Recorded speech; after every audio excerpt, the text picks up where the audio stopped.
ভারতের প্রাক্তন অধিনায়ক এবং দিল্লি ক্যাপিটালসের director of cricket Sourav Ganguly বৃহস্পতিবার ইন্ডিয়ান প্রিমিয়ার লিগ আইপিএল 2024-এর আগে তার অনুভূতি প্রকাশ করেছেন, কারণ তারকা উইকেটরক্ষক ঋষভ পান্ত দিল্লি ক্যাপিটালস স্কোয়াডে যোগ দিয়েছেন।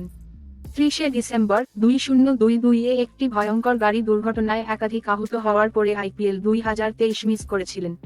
51 বছর বয়সী এই দৃঢ়তার সাথে বলেছিলেন যে আইপিএল 2024-এর আগে দিল্লি ক্যাপিটালস দলের জন্য পান্তের অন্তর্ভুক্তি সত্যিই একটি বিশাল উৎসাহ।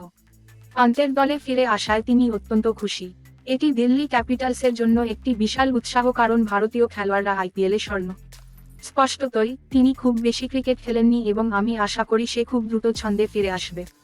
বেশ কিছুদিন হয়ে গেছে তিনি প্রতিযোগিতামূলক ক্রিকেট থেকে দূরে রয়েছেন, প্রায় 17-18 মাস।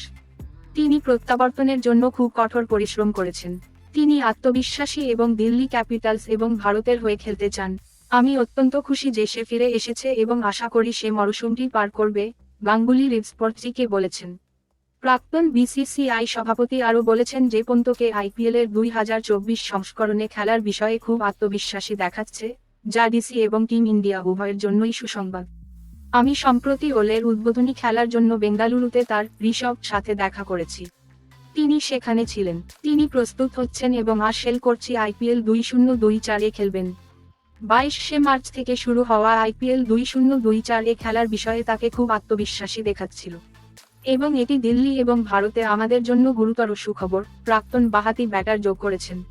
পান্ত 2016 সাল থেকে ডিসির প্রতিনিধিত্ব করেছেন এবং 98 ম্যাচে 34.61 গড়ে এবং 147 এর বেশি স্ট্রাইক রেটে 2838 রান করেছেন। তার নামে একটি সেঞ্চুরি এবং 15 অর্ধশতক রয়েছে।